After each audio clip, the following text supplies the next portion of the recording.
Palmer, what do you got?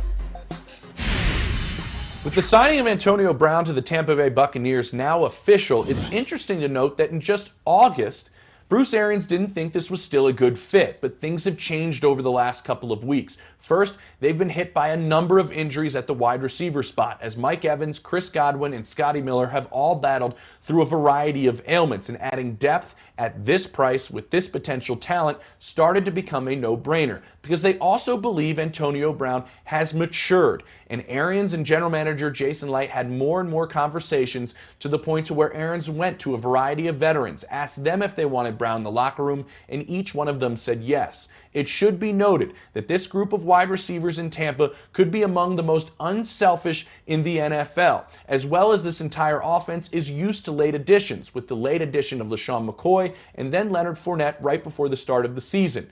Adding this talent now with all of that and the structure that's put in place with Bruce Arians, Byron Leftwich, and Tom Brady all spending time with Brown in the past, they believe they have something set up for success. Good stuff. Thanks, James. Look, I spent most of my time in the press box. Nate spent most of his time on the field. Sometimes we agree, sometimes we don't. But this is time for a little two-point conversing. Okay. Presented by Duracell Optimum. Here's what it is. I tee up a segment, and Nate and I might agree.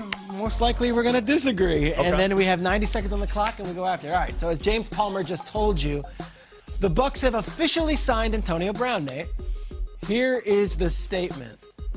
The Buccaneers are playing with fire signing AB. Agree or disagree? I believe they are. I believe they are for the simple fact that this is a crowded wide receiver room. Now, AB still got the juice. I feel like he still can play. Speaking of Duracell, I feel like he still has a battery in his back for the game.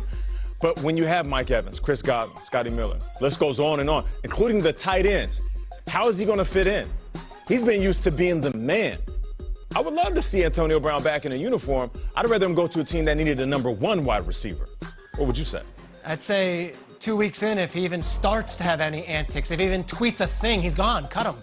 That's the beauty of this thing. It's not his last shot. This is his last chance, and the Bucs have all the leverage in this thing. So to me, they're not playing with fire. You bring him in, it's a can't lose. This guy comes in and he causes any problems at all. If the single wide receiver is upset with how he's acting in the room, if Brady doesn't like...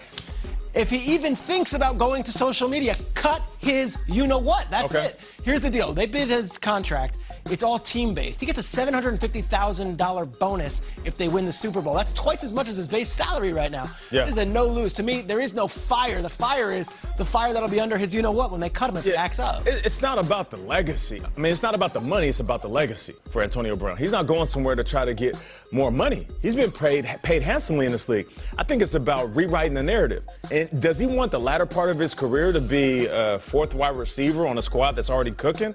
Or should he go somewhere and remind us why Antonio Brown is Antonio Brown? Go be a true #1 with the team that needs it. That's all I'm saying, Trey. Yeah, look, I have no doubt Bruce Arians has thought all of this stuff out, and I believe that if he acts up, which is very possible, he won't be even playing in December for this team. Speaking of not playing, let's talk about those Cowboys. All right, so when asked about that dirty hit to Andy Dalton this past weekend, Mike McCarthy told Athletic.com, "We speak all the time about playing for one another, protecting one another.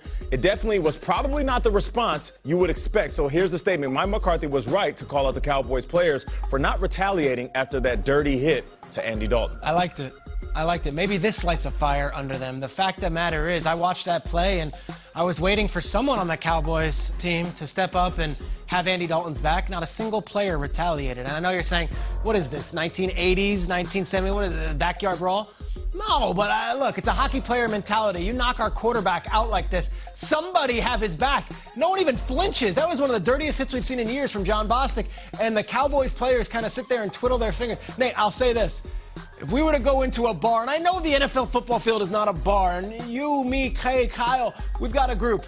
Someone messes with you, I would like to think you would. I would be there for you. That's a fact.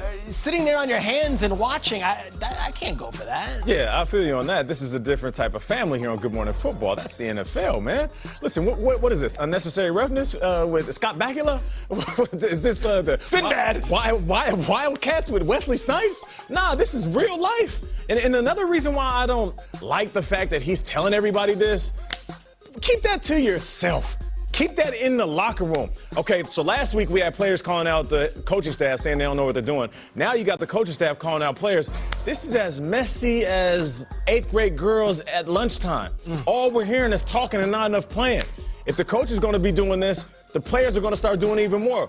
Watch, man. This is starting to unravel right before our eyes. Stop talking so much and start playing more. That's what I say. I respect it. The complete inaction and the fact that they were all twiddling their thumbs told me a lot about I feel you on that. I feel you on that. That's what Last one here. Last week on Thursday Night Football, we had a blast when Daniel Jones had a highlight to remember when his big run ended up with him tripping all over himself before the end zone. Here's the statement I'm going to make. It's okay to make fun of Daniel Jones tripping all over himself before he hits the end zone. Hey, are we being... is this insensitive? You tell me. Are we okay to make fun of this? This is a crazy ball. It's crazy. It's crazy because he got the noodle legs. I know what that's like. Like, you realize you're about to score, and then your heart starts racing. You start getting sweaty behind the kneecaps. You're like, oh my God, and then your legs go out. So yeah, it's funny. Look at these clips, man. We should laugh at these guys, right? They're the most graceful, athletic guys in the world. Occasionally, they mess up. Yeah. Once upon a time, we had something called bloopers. Now everyone is in a PC world, and it's offensive. You can't make fun of a human being. Daniel Jones was laughing about it after the game. If he can laugh about it, I can laugh about it. We all can laugh about it. It's like Rocky IV. We can all change. Exactly. Just like Day said next Friday. Players mess up. That's it. Players mess up. Players mess up. That's it. That's it. That's hey, it, man. You want to talk about Matt Stafford? Yeah. Good job, man. Hey, that's what we do. Matt Stafford is going to be talking because it's the NFC North, and we're only in Week 8. But playoffs are on the mind of a lot of fans.